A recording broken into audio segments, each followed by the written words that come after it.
Hello, everyone out there.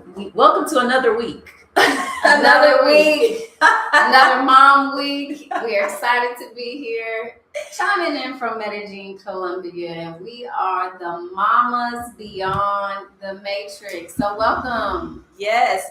So, last week was our first week, and we kind of gave you a good overview, introduced ourselves, and gave you some information about, living here in Medellín, Colombia. We're trying to get the camera together, so excuse us. Trying to make sure we're censored. There we go. We're censored. There we go. So excuse the movement. But this week we are going to be talking about cost of living as a family here in Medellín, Colombia. That's right. Right. So I have a family of 3. Jonna has a family of 4. And if you didn't catch the last episode, our last live, let us introduce ourselves. Once again, we need to make sure we do that. Yes. My name is Kelly. My name is Jonna. Some people call me Jay, and we are Mamas Beyond the Matrix. Yes. We are 2 families that have relocated from the United States to Medellín, Colombia, to live our lives. We don't know how long we will be here, but we are here for now, long term, several years at least we're thinking. And then, wherever life takes us, that's where we'll probably go next.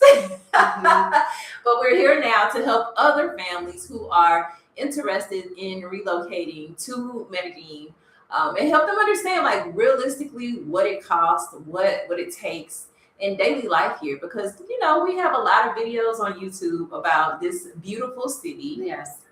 A lot of them come from the perspective of single people. For a family to get realistic information from people who have actually been out here, had different experiences, can really tell you the real deal is very valuable. I can say when I was thinking about relocating, I definitely was on YouTube trying to search and find as much information as possible from the aspect of a family. Right. So this is important. And let's be real, the lifestyle of someone who is single, who comes and decides to live here and may not have as many responsibilities as being a parent, is going to be completely different than a family unit. We do have some people who come here with their pets, and we know we consider our fur babies as family as well. But living with children, with the spouse, with the partner here in the city, it's just a different dynamic, and that's what we're here to talk about today. Yes. All right. So last week we kind of brushed over, gave some general information, but today we want to dive deeper into the cost of living, at least for us. Yes. From our experience, again, cost of living varies widely. It depends on what kind of lifestyle you want, where you want to live. It can vary, just like where you're living now, it varies. I know a lot of people have a misconception, which I did as well. Like, when you come to another country, it's going to be much more cost effective, which it is to a certain extent, but there are some things that still will cost you, and housing is going to be one of those biggest things. So we are going to go ahead and jump in, and we can start with rent. All right, let's get into rent. So now we know back home, and we're both from the United States, back home, the cost of living continues to creep. Inflation, all of that continues to creep up. It feels like day after day, year after year.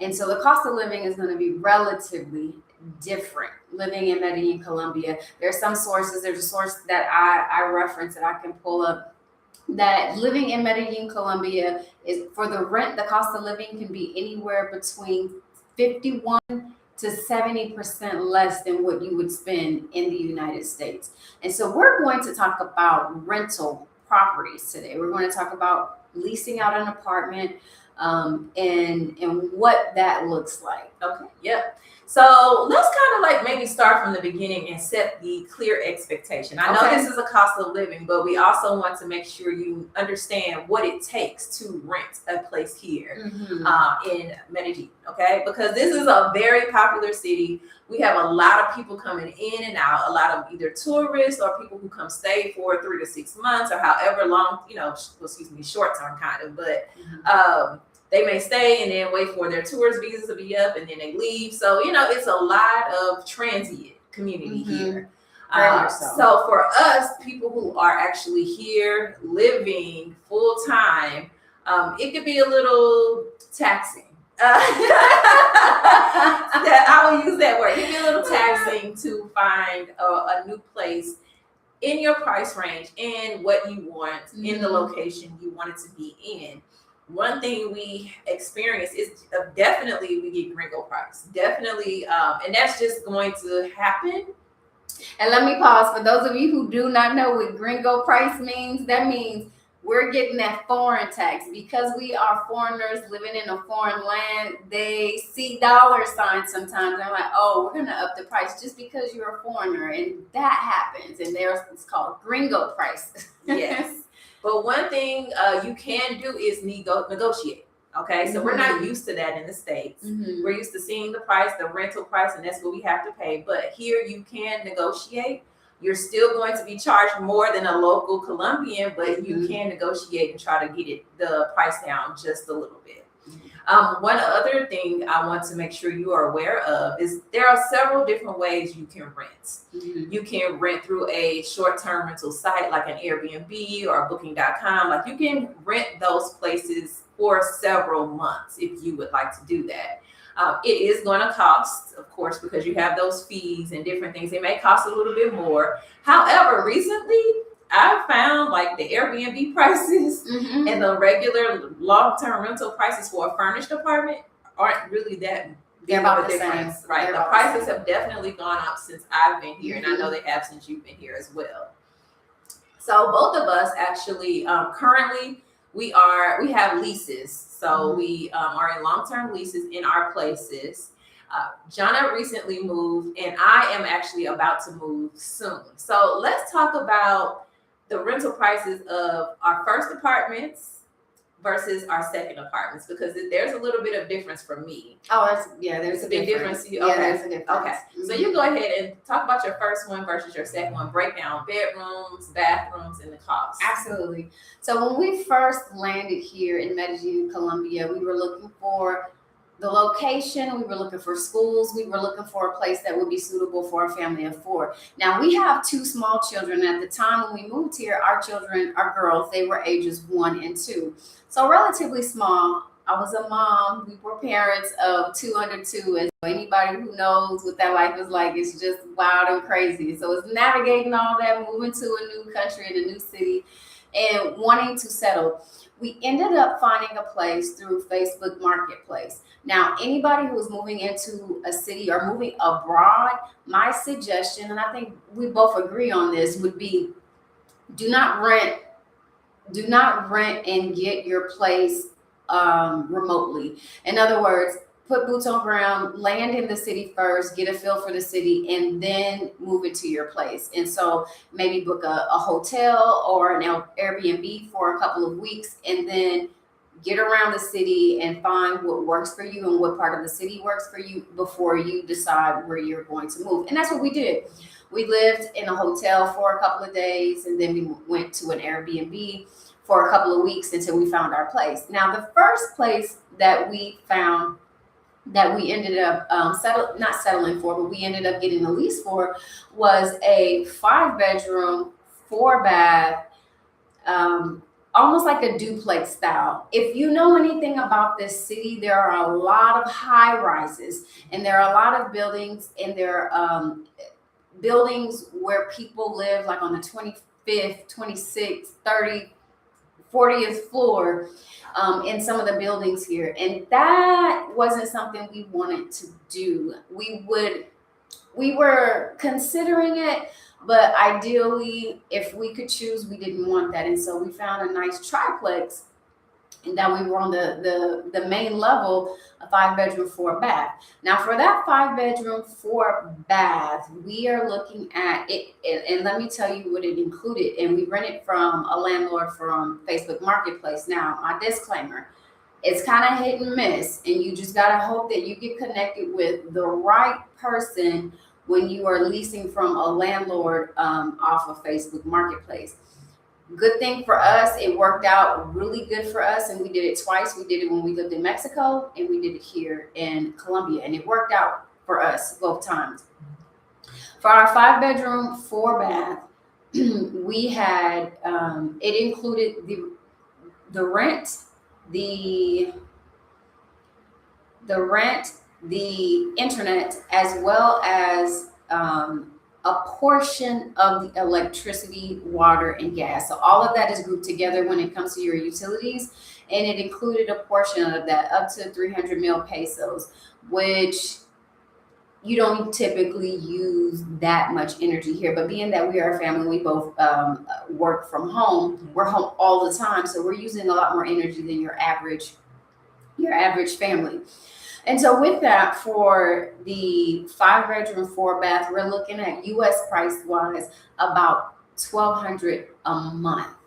About $1,200 a month. Now that's always going to depend on the conversion rate, because if you know anything about the U.S. dollar and foreign currency, the value of the dollar, excuse me, sometimes it may go up and sometimes it may go down. But on average, we were looking at about $1,200 US. That it also included the internet.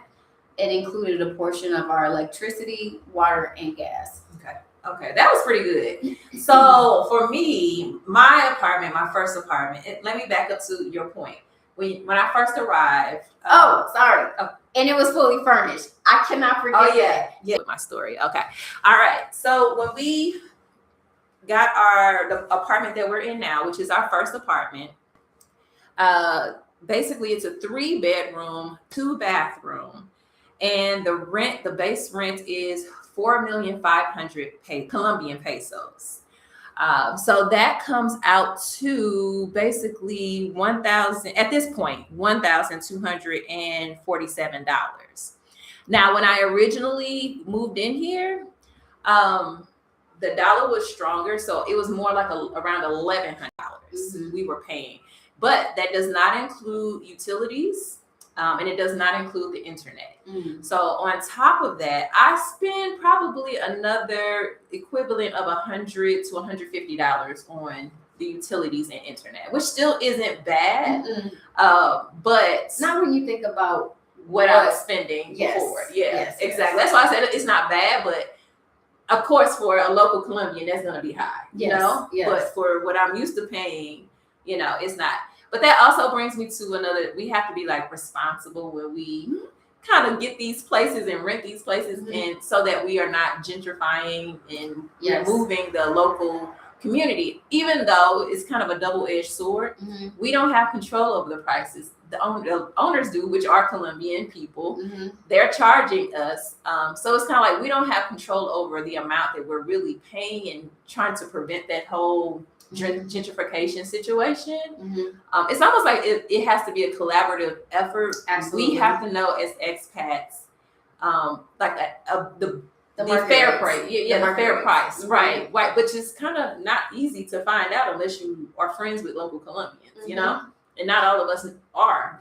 But when you are, they are happy to share a wealth of information and let you know you're being ripped off. If you develop a good rapport with them, they will share so much information about how to navigate the city. So, side note, if you have the opportunity to befriend a Colombian, even if your Spanish is not that well, if you have someone who is a bilingual Colombian who you can befriend, who you trust, they will give you a lot of information and resources on how to navigate. Yeah, definitely.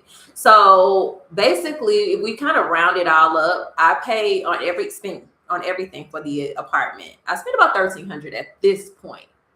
Now that leads me to my next point, because I am moving into a new apartment, and I'm moving into a new apartment because it's cheaper, because I am well aware that I am overpaying for where I am. And the point of me wanting to live here was to save some money, right?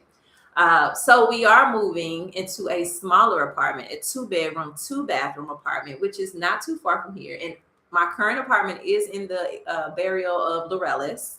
So we are moving kind of like right on the border of Laureles. It may be considered Laureles. It may not be. I think it is considered Laureles. I think so. Okay. I'm not sure. You're going. I think it might be. Okay. But that one I was actually able to rent on Airbnb. And I was able to get a really, really good price. So for 7 months, I booked it for 7 months. And on average, the cost is going to be like $753. And that includes my utilities, my internet, and all of the things. So like that's a big difference from me paying $1,300 to like $750. Yes, it's a smaller space. That's something I'll just have to deal with, because that was like, I was like, okay, you know what? What's more important? The space and the comfort and this and that, even though I feel like it's still going to be comfortable. Or is it more important for me to save more money so we can have more things to do and, you know, have the emergency fund and all the things that we need to do as responsible adults, right? Responsible parents. As responsible parents, because you never know what's going to happen with these kids. If they got to go to a doctor, you got to pay out of pocket, you know, you never know. So I wanted to give myself more of a buffer. And that is what I will be paying. Right now we are in April, so I move on at the end of this month to the new place. And so, yeah, we're gonna fit on in there. I'm gonna try to downsize some of my items a little bit. I brought a lot of clothes and certain things that I'm just not wearing. But if you hear that in the background, welcome to Medellín. Oh yes, yes. We have a lot of vendors that go by in the neighborhood, and that's what we're hearing in our background right now. It's just the joy of being in the city. But go ahead, Kelly. Yeah. So yeah, I'm gonna downsize a little bit, take back some things to the States that I don't really need, because we are gonna have a trip next month back there. This is the first time we're going back after almost 1 year. Oh wow. So hey, I'm like, okay, I can just take some things back, lighten my load up, and then that should be okay for a smaller space. Yeah. Yeah. Now, speaking of downsizing, you're in the process of downsizing, and our family recently downsized ourselves from the 5-bedroom, 4-bath, and we are now in a 3-bedroom. I want to say 3.5, because there's a maid's quarter, and for us, we use it as a study. So we have a 3.5, 2-bath, and we went from paying about $1,200 a month to now $750. Okay. The difference is, though, we live in not far from where we were living before. It's about a 10-minute walk from where we were living before in the Laurales area, specifically Santa Monica area of Laurales. And the difference is unfurnished. Okay. So we had to then expense furnishing the place, but it also doesn't include the internet or the utilities, so we do pay that separate. Now, I'm not exactly sure on average what our electricity bill would be, because we just recently moved in and we don't have enough stats to see what our electricity bill is going to be over time. Okay. But our internet bill is about $30 a month, high-speed internet. We did have to work out some issues and logistics with that. But to go from a 5-bedroom, 4-bath, and now significantly downsize, and I say significantly because the space is just designed a little different, but the cost of what it was costing us before, and now almost, I mean, even for you, almost cutting your expenses in half. I mean, it's not quite half. About $300-$400. Right. Yeah. But there's still a significant difference, especially living in a city like this. That money that you're saving can go so much further to do other things, activities, events, sports, extracurriculars for our children, because we are moms and we want them to also experience the city in a way where they can be entrenched in the things of children's life and all the activities that we can afford them to do. Yeah, definitely. And that's like one thing I'm looking forward to is like putting them in swimming and just more activities, like you said. Because one thing I do want to share with you guys really quick is that there are a plethora of activities for kids to do here, and it's very cost effective. Like we in the States, maybe if I took the kids to a bounce house or a bounce place, jump place, whatever you want to call it, I mean, you're spending probably $60 to $100, depending. Easily. But here it's a fraction of the cost, and they can jump for hours, and you can really enjoy your enjoy yourself on half of that. $50, 2 kids, they can have a good time. And I really appreciate that. So that's just one tidbit about just activities and the cost when it comes to entertaining children. All right, so we went over, and I gave you an idea of what we're paying for rent. So anywhere from a, what you said, 5-bedroom, 4-bathroom apartment, all the way down to a 2-bedroom, 2-bathroom. Now, what is your apartment now? Is it a 3-bedroom or? Yes, it's 3. Okay, it's a 3 with a study or maid's quarter. Okay. And 2 baths. Okay. So let's pause because you did mention furnished, unfurnished, and we want to make sure people understand what that means here in Medellín, Colombia. Okay, before we move on to the next part, because that is an extra expense. My apartments have all been furnished, so meaning all of the appliances, all of the furniture. Just like you walk into a short-term rental, everything, your basic supplies and furniture, it's there, right? I did bring like my own towels because I just like thick, certain things, I like. I brought some towels. I brought some sheets for the kids' bed so they can feel comfortable and feel like they're at home. But it's a few things I've had to buy here, just cooking wise, but I haven't bought as much. Now, unfurnished though. Unfurnished. The only piece of furniture you have is that key to that door. That's it. That is it. You don't have anything else. I mean, we moved into our place. We have a stove, and that was it. We had to get a washer and dryer if you choose to get a dryer. We didn't, because we usually hang dry our clothes. We had to get a refrigerator. We had to get an oven, and those are things that did not. And I say oven because the stove and the oven is different. So living outside of the country, you will realize.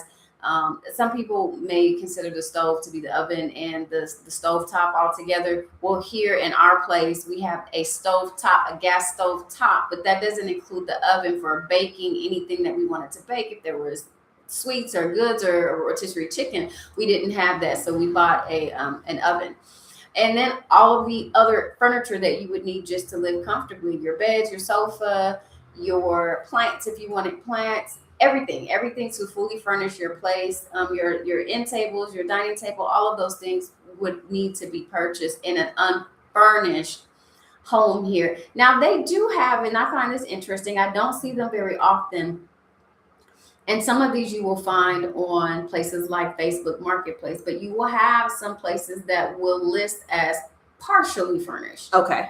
Partially furnished, and that means sometimes the person who was living there, who's now leasing it out, maybe they're transient themselves and they were only here for a certain time frame. So they were able to get certain pieces of furniture and they're leaving with certain pieces of furniture. So it's not going to be fully furnished for you, but they're willing to leave a big portion of their furniture so that you can kind of start your life in that place. Okay. And you know what? I would prefer that. I would prefer something partially furnished, and then I can kind of still make it my own. Because, when you have a furnished apartment, the couches may not be comfortable, the beds may not be certain things.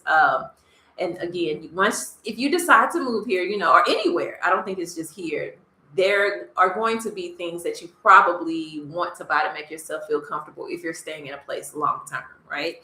I know when I moved into this apartment, I have a nice king size bed, but it was hard. Like I could not sleep on that bed. It was so firm. So I had to go get a topper to make it softer and more comfortable. So just those little things to make yourself feel better. So I think that's kind of it. We pretty much explained. Oh, other thing about renting.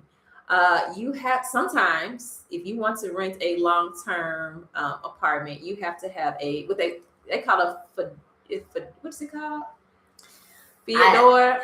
Yes, it's something like that. It's the equivalent of a cosigner. I can't remember the name in Spanish, but it is the equivalent of a cosigner, a local Colombian cosigner at that.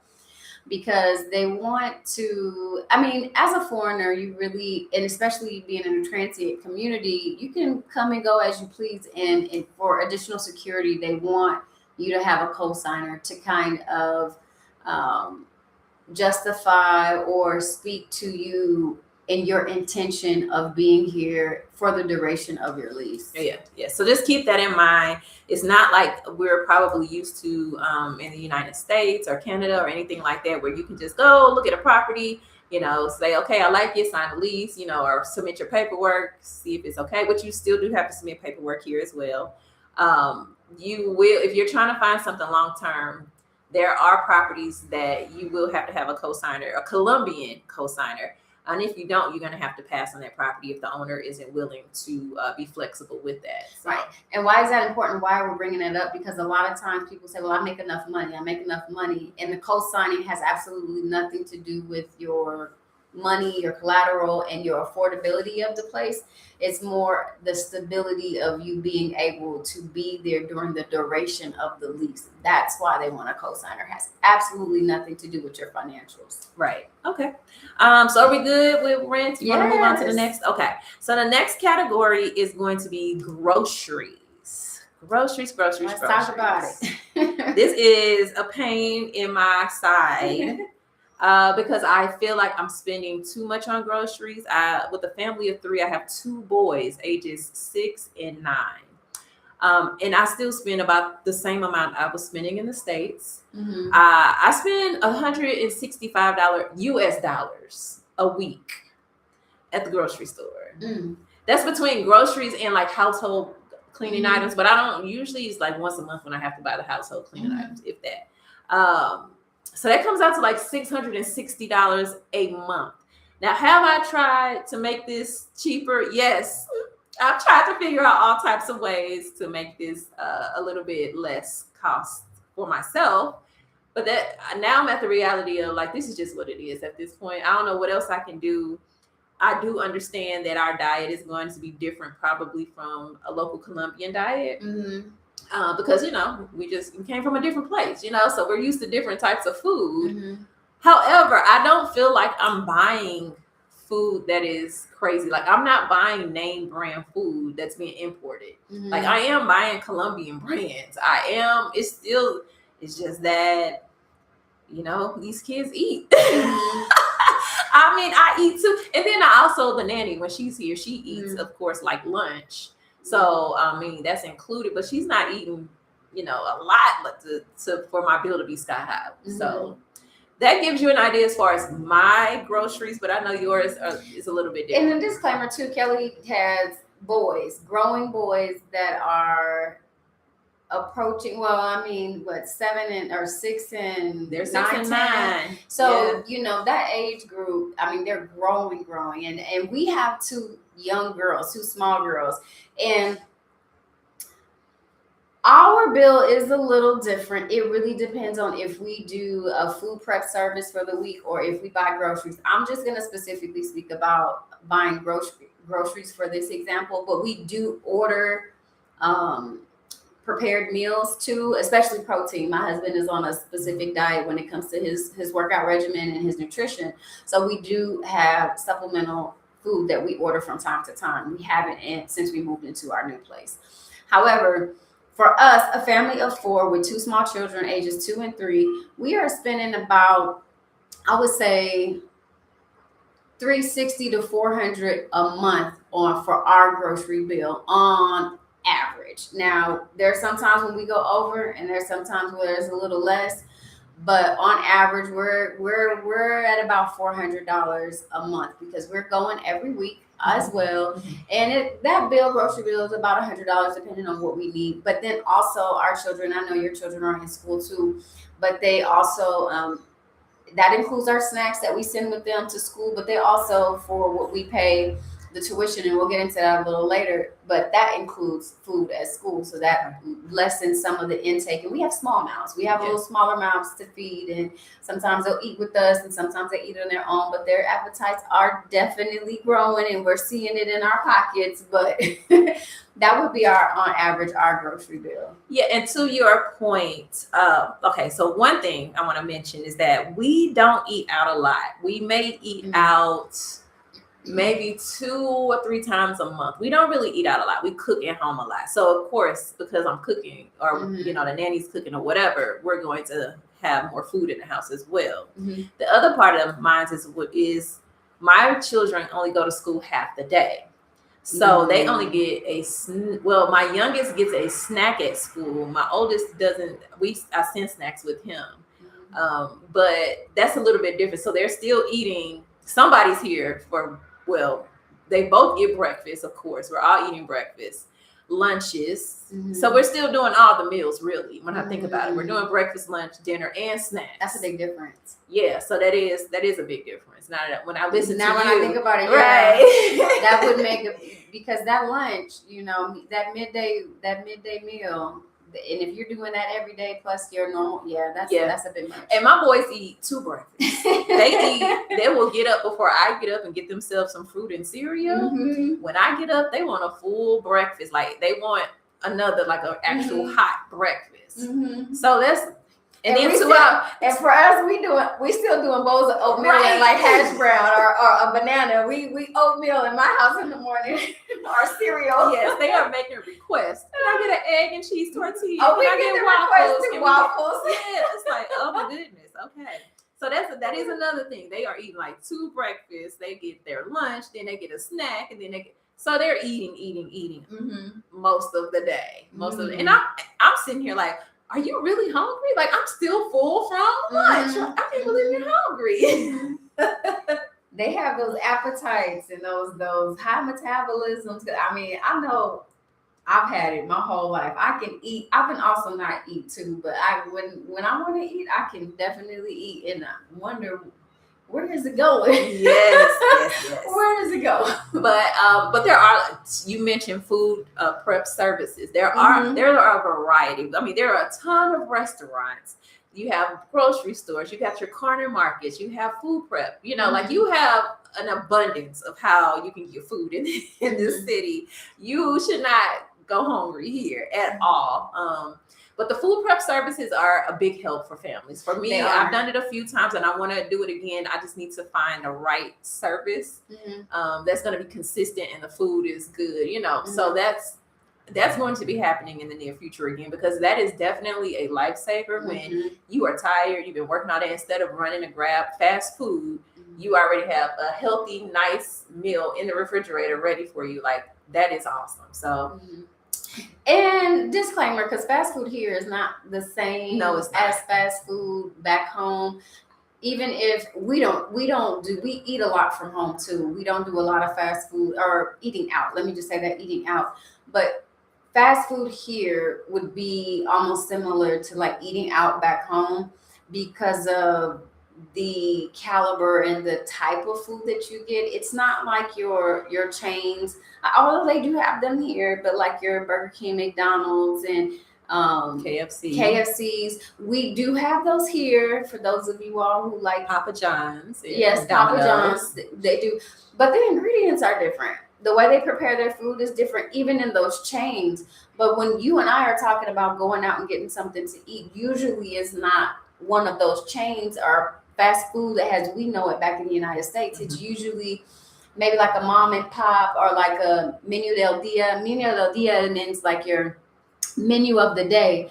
And those will come in clutch. I'm just going to tell you, my family oftentimes can feed a family of 4. Now, I do have small mouths. I do know that. But all of us can comfortably eat and get satisfied for like $15, depending on where we go, for $15. So I know we've done a menu of the day, menu del dia, and I could just get 2 of them. The boys can split one because it's so much food. So let me explain what that looks like. Menu del dia. So you get a soup, then you'll get a entree basically with a meat, rice, salad, sometimes like plantains or arepa, something like that.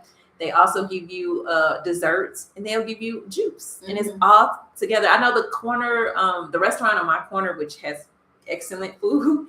I think their menu del dia is like 25,000 pesos, which is very, very reasonable. I can even how much is that in US dollars? A menu del dia, I know, like 21 pesos is like close to $6. And I know that we've gotten some really good menu del dias for US dollars, $6, and it comes with all of that food, and it's in abundance. Yeah, so 25,000 pesos is $7 basically. And that's just for one. So you spend $14, you get 2 big meals that fills you up. Really, like, it's with the dessert and a drink, all of that. Yeah. So, I mean, you have to kind of keep those things in mind. Again, just like anything else, It depends on your lifestyle. Your cost on food is going to depend on your lifestyle, what you eat. But we can say one thing is that the food here is much more fresh and healthier. They do not allow animals to. They don't allow antibiotics and hormones in their animals here. So it's a difference. The beef tastes different. Mm-hmm. It's going to be tougher. At least that's what I found. The hamburger meat, like the ground hamburger, it's always tougher to me. Mm-hmm. But someone made me realize that it's probably that way because there's not a lot of fat in it. Mm-hmm. And I thought about it, and I was like, you're right, because when I cook it in the skillet, it's not as much fat as it was in the States. Mm-hmm. You know, you would have a whole skillet full of grease at the bottom when you're cooking a hamburger, but here it's just a little bit. So I was like, that makes sense. It's not as much fat, so it's going to be tougher, right? Yeah. I want to insert a little tidbit in a something I found funny. I don't know if I told you this story, but there was somebody who was in the chat. You know, if you live abroad, you build community through group chats, WhatsApp chats. Yeah. And so there was someone in a group chat, and they kept asking the same question: where can I find grass-fed beef? Where can I find grass-fed beef?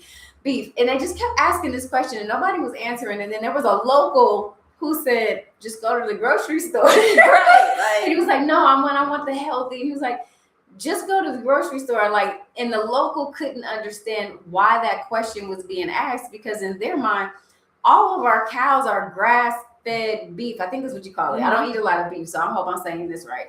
And they were like, you just go to the grocery store, whatever you're looking for, like, it's there. And it's funny how back home in the States, we have to specify we want what we should already be getting in terms of being healthy without all of these GMOs, pesticides, all of these things. We have to request what we should just naturally be getting. And here, you naturally get what you don't even need to request. It's the funny thing about it. And I saw a lot of people in the chat kind of joking with him, like, you just like, it's not the same here as it is back home. You're going to get a better grade of meat quality when you go to just your local grocer. Yeah, better grade of meat, better grade of vegetables, produce, yes. All of that. I think I mentioned in the last live that they don't have 3 or 4 aisles of frozen food, sections. No, you may get a little one with the ice cream in it, and little something like that, but it's usually just like the open refrigerators where you have the butters and cheeses like we're used to in the States. But you'll see that, but you will not see several aisles. You may see one aisle and maybe like an Exito or something like that, full of closed freezers with stuff in it, because that's a place I know I can find like frozen pizzas, Yes, but you don't find that typically in your normal traditional grocery stores here. That's true. So that is one thing. But let's talk about, we talked about the cost. Is there anything else you want to talk about in regards to groceries? Maybe how you shop, or?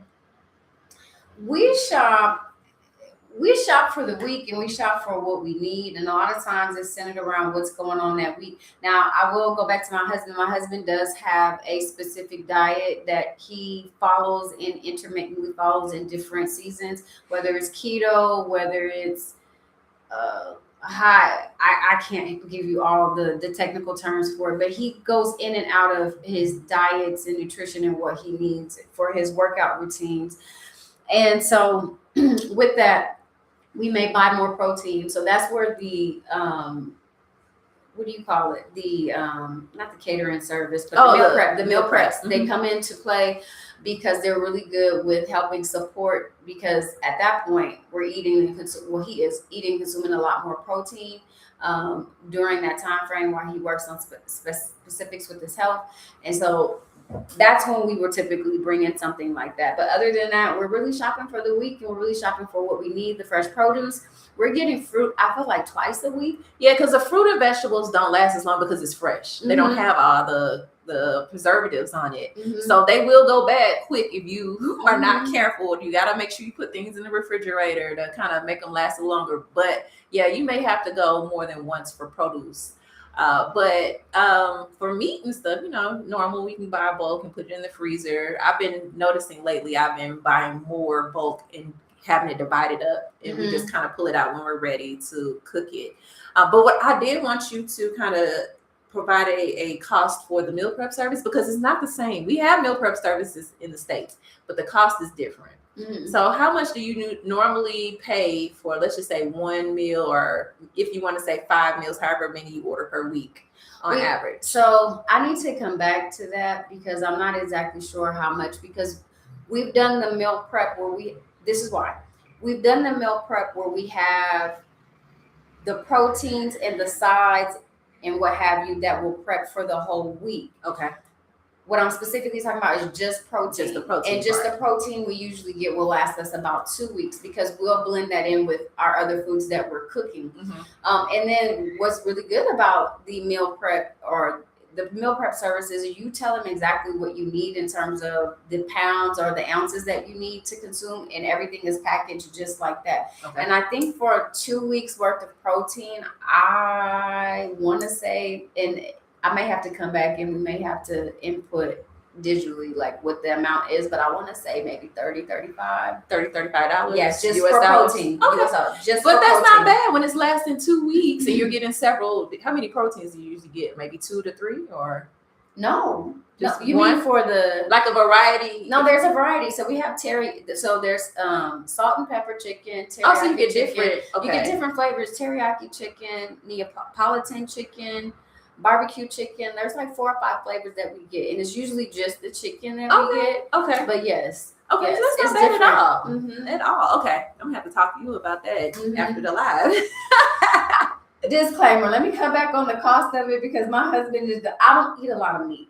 So when he gets the protein, it's because he wants to dive in heavy on protein, but I don't eat a lot of meat myself. I'm more pescatarian, so I'm the fish. I'm the salmon and the shrimp and that's my lane. Mm-hmm. So okay. Look at that. So we're gonna go into school education.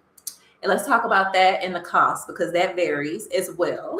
Mm-hmm. All right, so let's just jump on into it because it's a big topic. Mm-hmm. If you are coming here with children, depending on the ages, of course, they have the normal daycares, which Jana's 2 girls are in daycare. My boys are in regular school, so there's a difference there in what you can receive, and there are plenty of options out here. So I'll go into the private schools because my boys started off in a private school, and I want to give you an idea of what that looks like because it may be a little different. So private schools here, basically you have to pay an annual fee, and that's upfront, an annual like registration fee. Then you have a monthly fee that you have to pay.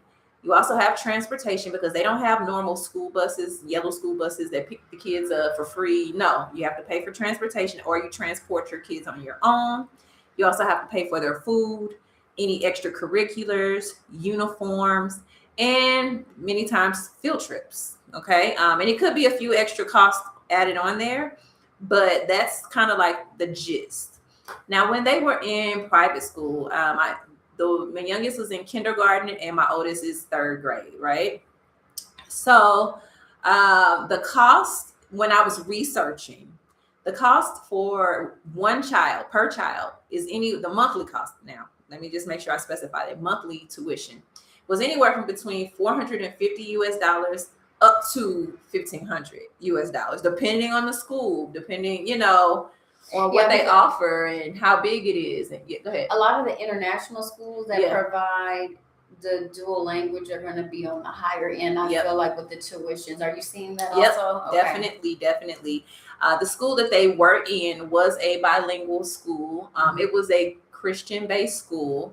And I was paying about $450 monthly per child. Okay. The annual registration was about the same amount per child. That was just one time. So let's just say I'm paying $900 for the annual registration. That's something you have to pay every single year. That's not just, you pay it one time and as long as your kids go there, it's good. No, every single year. So $900 to get in, then $450 per child per month. So that's another $900 just for tuition. Then I need to pay for their transportation because it was not close to our house. So transportation, that can vary between $55 to $83. I was on the 2 kids, I was paying over probably like $150, $200. I can't remember exactly for the two, but I can give you that range right now. So $55 to $83 per child per month. Food can range anywhere from $60 to $132. Now that depends, and again, this is per child. That's going toward the school. This is going to the school. Okay. So that range is because the $60 may just be for breakfast, and then you may have, them bring their own lunch, and then that's it. Because you pretty much design their meal plan. Yeah, so they'll offer a plan for just breakfast, or a plan for just lunch, or a plan for both, right? So that $132 was for both. So the whole day your child is covered for food at the school. But again, that's per child, okay? Per month, per child. Wow. Then you have your extracurriculars. They charge for those extracurriculars per child, per activity. So if they're in robotics, that's one fee. If they're in soccer or sports, that's a whole nother fee. Like everything they do was a fee, right? So there you go. I don't have cost on that because I didn't put the kids into those extracurricular activities. You also have to have uniforms. So yes, you got to buy those up front, which is standard. However, kids, they tear clothes up, they stain clothes up. You got to replace those uniforms. So that's another cost. Field trips or special programs we were being charged for as well, which was something I didn't like because I was like, why am I paying tuition? And you can't cover your field trips or your presentations or your Christmas programs. Like I have a problem with this. So those were the different costs. So it can add up. I can definitely tell you total cost for the two kids. I was paying over $1,500 a month. Now, let me ask you two things, because this is really good that you're bringing this up, because your kids, obviously, I'm learning from you because your kids are older than mine and they're into a lot more activities. Two questions. One, were they going to private school back home or were they in public school? And then the second question, do you think or do you feel like as foreigners we can get Gringo priced in our education? Okay, so the first question, they were in public school. Okay. In the United States. Okay. And I knew beforehand I would have to put them in, I thought I would have to put them in private school, and that was the only option here when I first arrived. So you came here with the intent to have the expense for school. But I didn't know how much it would really, really cost. Yes. And I don't think when we think about it from the perspective of living in the US, $1,500 a month for two children is really not a lot if we were in the US. However, in Colombia, that is a lot of money. It is a lot of money. What is the cost of the minimum wage or the monthly amount that an average Colombian usually makes? I don't remember what it is in pesos, but I want to say it might be equivalent to like $350 a month, US dollars. Right, US. It might be like somewhere that. And it has there. gone up recently. This year That's went true. up. So That's I'm not true. exactly, but it's still not over $500 US dollars, right? So when you think about it from that standpoint, if the local Colombian people, the average minimum wage is around $500 per month, and that's what they live off of and feed their families off of, then spending $1,500 per month is a lot, US dollars per month from that perspective. But from the other perspective, as I said, coming from the States, if you were used to putting your kids in private school, you were probably paying that amount anyway, and that may not be a big deal for you. So it just kind of depends on the perspective. However, I was able to make a change because, again, we're all about saving money and having a good lifestyle, but still, being able to have a life we want to live and do the things we want to do with the money we have, right? And let's be real. I want to just say this real quick. Let's be real. There's a lot of things that you just don't know until you get to a place. And once you start getting your footing, you realize where you can save here and save there. But when you first get to a place, there are some expenses that you're going to accrue just as a learning curve, And that's what we're sharing. Yeah. And I definitely had some learning curves. As much research that I did before coming, as much as I had traveled before, it was a different beast putting the kids in school because I never had done that part, in another country. So now the kids are in public school. Now, I initially thought they could not go to public school here because we are not residents. But then I learned that they could, especially after we got our visas and the kids got their visas.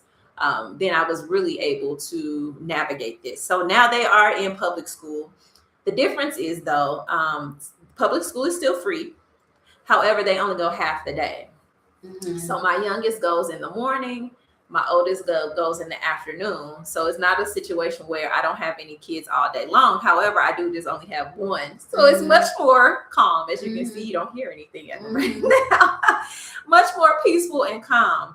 The other thing is I still do pay for transportation just because we can walk to the school, but it's a good 30-minute walk. And me doing that 4 times a day was, I did it at first until we can find transportation, but it was too much cutting into my day and my work schedule. So I do have transportation, and I spend $72 for US dollars for transportation. So each child is 260,000 pesos per month for transportation. Say that again. So 260,000 pesos, Colombian pesos per month per child. Okay. So that's still a significant savings than what I was spending. And I'm not complaining at all. But they do still have their uniforms. This time around, I only bought them 2 sets apiece, but I'm going to have to go buy some more for my youngest. And I think those were the main differences. They do get a little snack. I think I told you that earlier. They get a little snack. My oldest doesn't, but they're good until they get home. They're fine. So it's a little bit of a different shift because they were in private school all day long. They were pretty much gone from the house like 10 hours between the transportation, being at school, and then transportation back. They were gone all day long. So, yeah. So talk about the daycare because that's a little bit different. So for the daycare, the cost is going to be a lot different. I'm, again, learning even from my counterpart here, Kelly, because, as they get older, things increase, especially when they're in activities and extracurriculars. But it's similar. You have your annual fee, you'll have your tuition, you'll have your uniforms and materials that you would normally need to pay for. Now, for the Jardín is what they consider to be the daycare. They'll consider it the Jardín. We are looking at an annual fee of about $55 to $60 per child. Okay. Now, and again, that's per child. The tuition itself, we are paying about $1,274 for both children at the Jardín, which is equivalent to about $352 a month for both. Now, because we have 2 children who are enrolled, there is like a 10% discount. So it would normally be more than that, but because we have 2 enrolled, they give us a little discount. And we also get a little discount because my children are still young. They're girls. They're little humans, and because they're small, the school day is a work day. It's from 8 to 5. At the school they were at before, their time frame to get picked up was 4 o'clock. And so I'm used to that 4 o'clock cutoff. So I don't allow them to stay there until 5. I could, but I don't. But because I picked them up at 4, I got a discount for that because it's an hour basically off of the time of care that they watch them. And it's just because they're already gone for the majority of the day and their bedtimes are kind of early. So we want to have family time with them in the evening time. So that was the decision-making piece for that. So we're looking at about $352 for both children, not each, for both children each month. Now the uniforms. Now let me talk about the uniforms a little bit because I know you said you had 2 sets. Our uniforms are about $86 a piece for our girls. Okay. But that's not a uniform set. What a uniform, like just one. Okay. What the uniform consists of are 2 uniforms each, 2 tops, 2 bottoms, a smock, because they wear in the Jardín, they wear smocks to go over their clothes to protect them when they're eating and stuff and painting and stuff so that they're not, but they're branded. Everything is branded with the school logo. So you have a smock to cover their clothing, and it comes with a lightweight jacket, like a really nice jacket. Okay. Am I missing anything? I feel like I'm missing something as part of the uniforms, but it's not just one uniform. It's a set, two sets for each kid. So that's for each child, and so that was $86 a piece.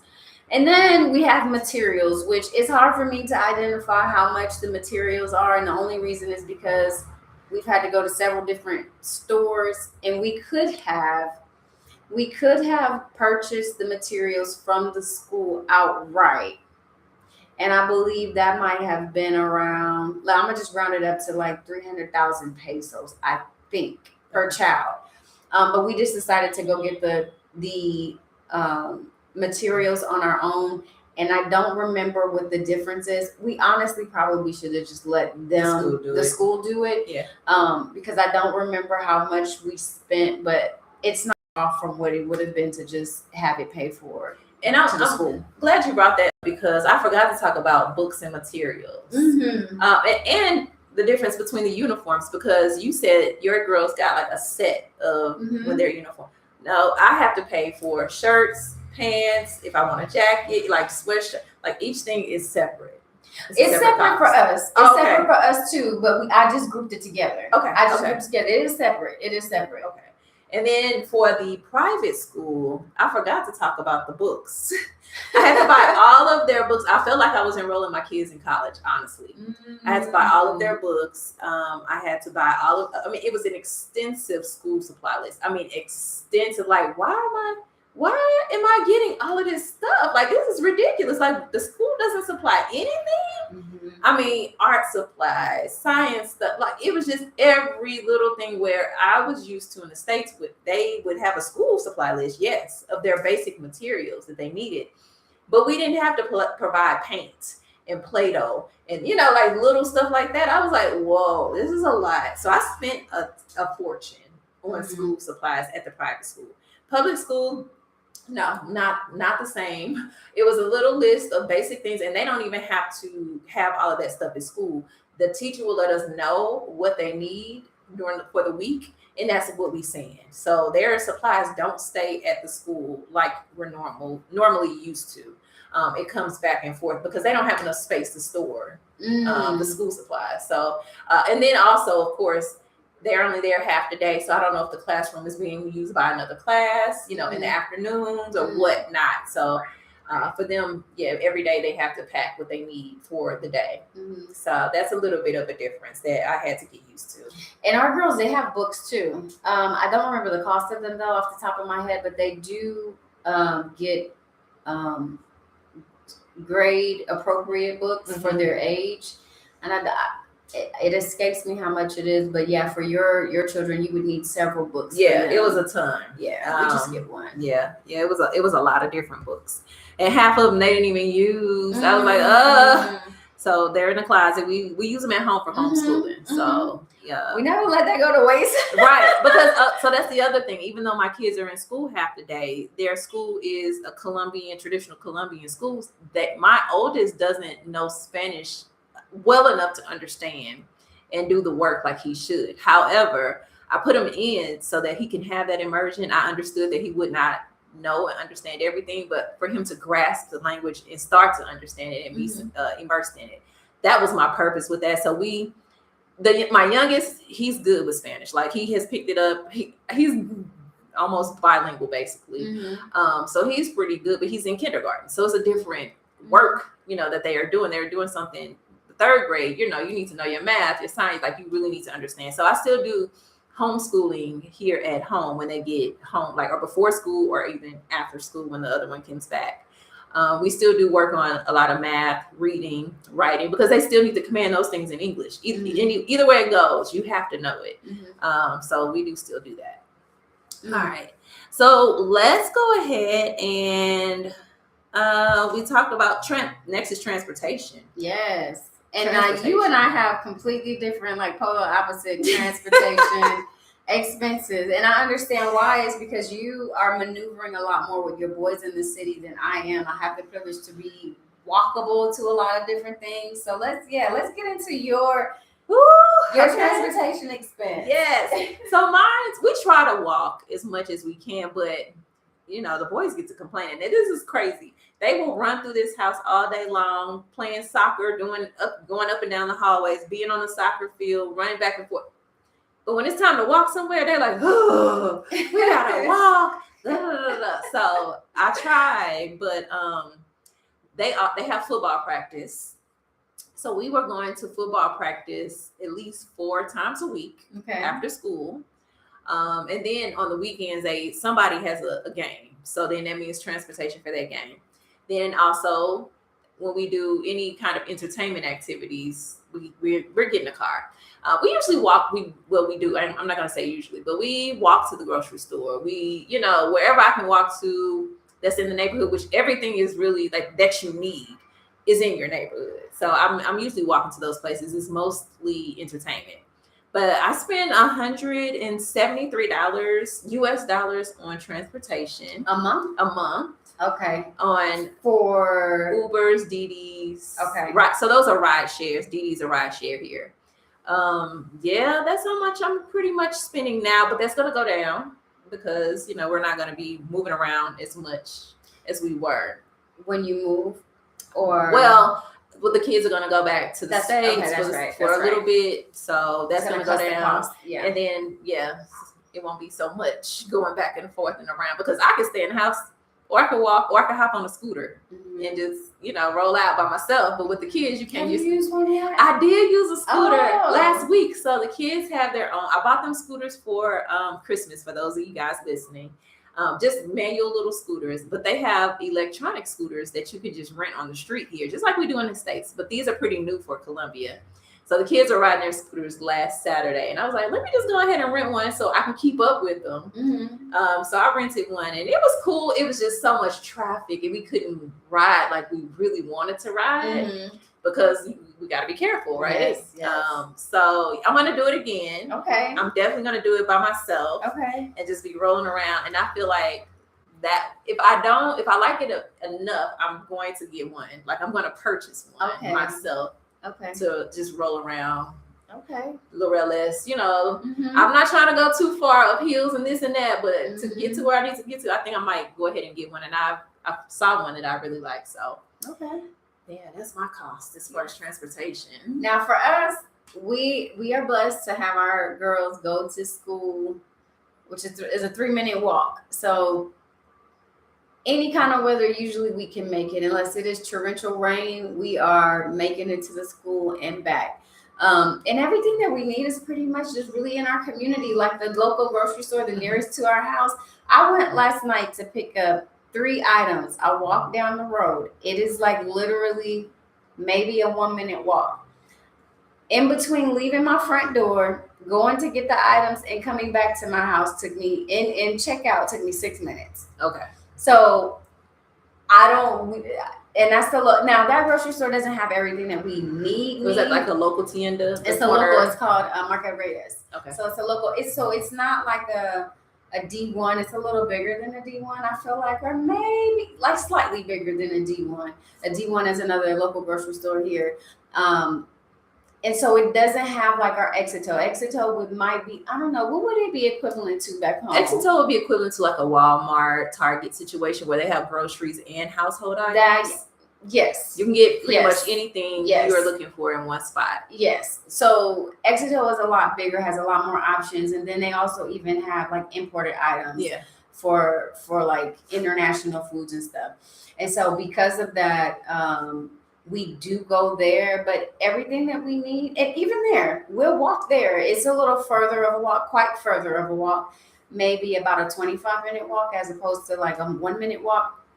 But everything we need literally is pretty much walkable for us, from our groceries to even when we want to go co-work, if we don't want to work from home, because we work from home most of the time, to our coffees, to our local bakeries, pastries, going out food. I can't say fast food, but going out food, even when we get our rotisserie chickens, when we do get rotisserie chicken, everything is within like no more than a 5-minute walk. So our cost for transportation transportation is significantly different because we also don't have as many activities that we do with our girls that causes us to travel across town or have to have a car, period. or have to have a car. Yeah. We do activities at the local parks and play dates, and that's usually still within our community. So I'm looking at between a $40 to $60 for myself personally bill. Now for my husband, it might be a little different, but I think for both of us, it's probably about the same. And then our daughters are included in part of that because if they travel with us, and if we go somewhere, like if we go and meet someone for a movie date, all of that is included. We don't have a huge transportation, thankfully, but that could potentially change with them getting older and getting into more activities and depending on where it is around the city. But there's one good thing though, because this city is so active as far as that you can get to play soccer, to basketball, walking tracks, swimming pools. Like these sports complexes have a variety of things in them, so you don't necessarily have to go that far, right? Some of the local parks, even if it's not a sports complex, a lot of the local parks have outdoor gyms. I've been to them, but I've never actually used one. I used my first outdoor gym, which was a 5-minute walk from my house this week. And it was like incredible. They have like a bar, I forget what you call it, like the bar with the weights on the end of it, but the weights are dumbbell not the kind of situation. Yeah, the dumbbell, not the dumbbells, but like the long bar, the pull up, the long bar with the weights on the end that you scoop more weights on them. Yeah, but they're not weights; they're actually like cemented blocks that they use. And I was like, let me try this out. I mean, if you get the same result, it really don't matter. It doesn't matter. Weight is weight. Yeah, I've seen the cement like weights on the ends of the bars, and I'm like, but that makes sense. It's outside, so it's not gonna rust. It's gonna last long. You can't break it. So that makes sense. So yeah, that's pretty much transportation, and that's transportation just for personal stuff, not education for the kids and anything like that. Just personal getting around the city, out and about. Our last one we're going to talk about is healthcare, because that is also a big one. Now, healthcare, there's a variety of ways you can do healthcare. However, when you first get here, normally most people have travel insurance for healthcare. As you get your visas and get established here, you can get into the local Colombian health system. Is it Shura? Is that one of them? Sure. Sura. Sura. Sura. Okay, that's one of them. But I think they have a variety. But that's one of the major ones, right? But you would have to, I think, go through an agent. And that's something I'm going to look into probably over the summer as far as trying to get into the health system here in Colombia. But right now we have digital nomad insurance through Safety Wing for the three of us. And that costs $148 per month.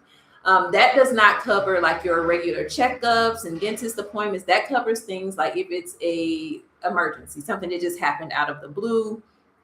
It covers those type of medical situations. It also covers like travel stuff. So if you're traveling and lost your luggage, or it was stolen, or flights were canceled, like it covers a lot of different things. Even if you pass away, it covers getting your body back to your home country and all of those different things. So for regular like checkups, or if the kids get sick or I don't feel good, we normally just call the doctor and pay out of pocket, or go to the doctor and pay out of pocket, because it's still cost effective. The last appointment I had with the kids, I took both of them to the pediatrician, got both of them checked out. And it ended up coming up to maybe $130. But that was us going to the office. And I've also had a doctor come to the house.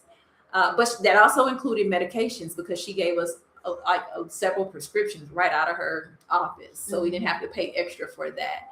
I still feel like that's fine. For a full workup, figure out what's going on, medications, all of that. I don't think that's a bad price to pay out of pocket for 2 children.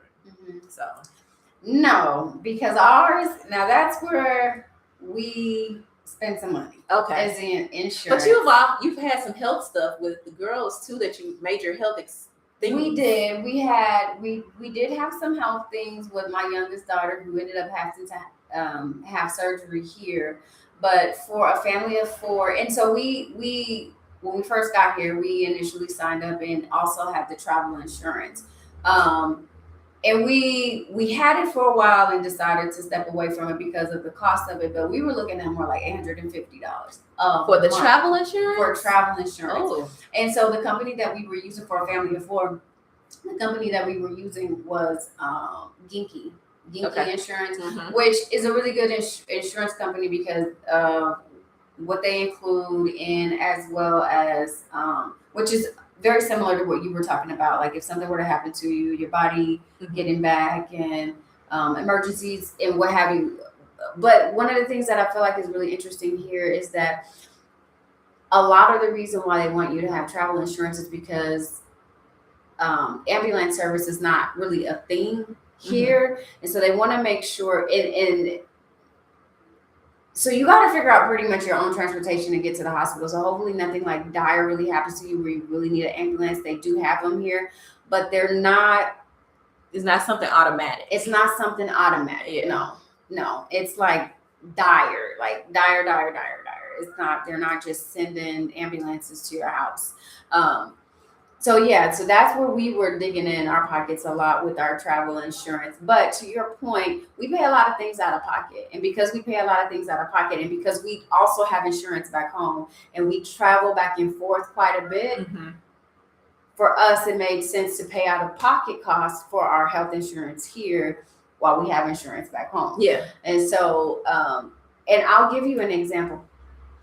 Of my two daughters both. We went to a pool. We were swimming. They went swimming for the weekend, and they both got swimmer's ears, but a few weeks apart. My oldest daughter, and we were also about to travel to the United States.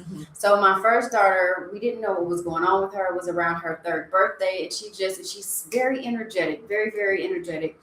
And it was just something, she just was not feeling well. She was running a high fever. Comes out, she had swimmer's ear from being in the pool.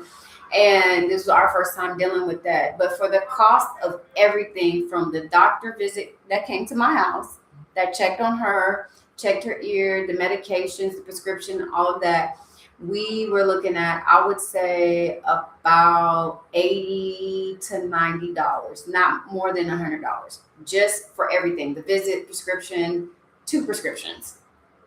And it cleared up. It cleared up by the time we went to travel. It was cleared up. Now, once we got to the United States, and so for my youngest daughter at the time, that we didn't have insurance in place for her because we had it here and not in the United States, but for the rest of us, we did. So we were paying out of pocket for her. So she happens to get swimmer's ear or ear infection, and hers was a lot worse than my older daughter. And so I took her to urgent care, and for the urgent care cost for that visit plus the prescription. Now the prescription that they gave us, which was the exact pretty much same as the one that we got here, which was like $11 or $12 here in Colombia.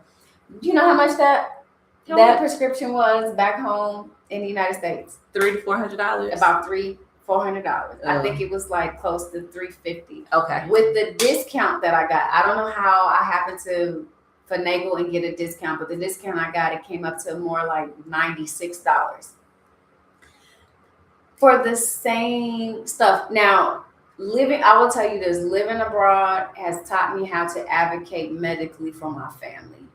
Because one thing that happened when I went to the urgent care for my youngest daughter is I had the conversation with the doctor who saw my daughter, prescribed her some eardrops, and she said to me, if this doesn't work, come back and we'll give you a prescription for an antibiotic. So I went to tell her very politely, well, these are the prescriptions that my oldest daughter received for her infection a couple of weeks ago, and she needed an antibiotic. Now this young girl, remember, my baby girl is worse than her. Yeah. And so I'm telling her, and she's like, okay, well, you can just come back then, and then we'll write a prescription. And in my mind, why would I come back and pay another $300 visit fee at an urgent care for you to write a prescription that you're already telling me you may have to write if this one doesn't work? So I said to her, that doesn't make sense to me. So why don't we just write the prescription Now, while I'm here at this visit, and if I need it, I have it. And if I don't fill the prescription. Right. And I think it was at that point she kind of looked at me as if, oh, yeah, you're like really advocating, because that does make more sense. But it should have made more sense to her, you. right, as the doctor. And that's when I realized, oh, this is really an industry that nickels and dimes and really feeds off billing insurance companies, and it's predatory medical care when it comes to the cost. And that was a big eye opener for me. And it was a big eye opener as to how much money as Americans we pay in the healthcare system, and then the level of care that we get. This is not a bash for anybody in the medical industry. It's really financially how it's designed to rip us off that I'm more frustrated with. Yeah. And I'm not getting the same level of care. And you would think in a third world country, you're not getting quality care, but anybody who's coming to my home and providing care, and I know as an American, I know, because I would be listening to this saying, but is that sanitary? But they come with the best of the things to make sure that they can treat you, care for you. And if they can't do it within your home, of course you go to a facility. They'll go to take you, they'll recommend that you go to a facility. But for like coughs and scrapes and bruises and little things like that, you don't have to go to a hospital. And think about infecting other people. If you're really, really sick, they'll come to your house. Right, which makes sense. So you're not spreading whatever it is you have. All right, so we've gone over some healthcare, and again, there are different options, but Safety Wing is pretty popular. Geki, is that the name? Ginky is pretty popular as well. I think it covers more like regular does it cover more like regular visits and things like that? So that's why it costs more. I think I looked at them and I looked at the cost and I was like, yeah, no, we're not doing this.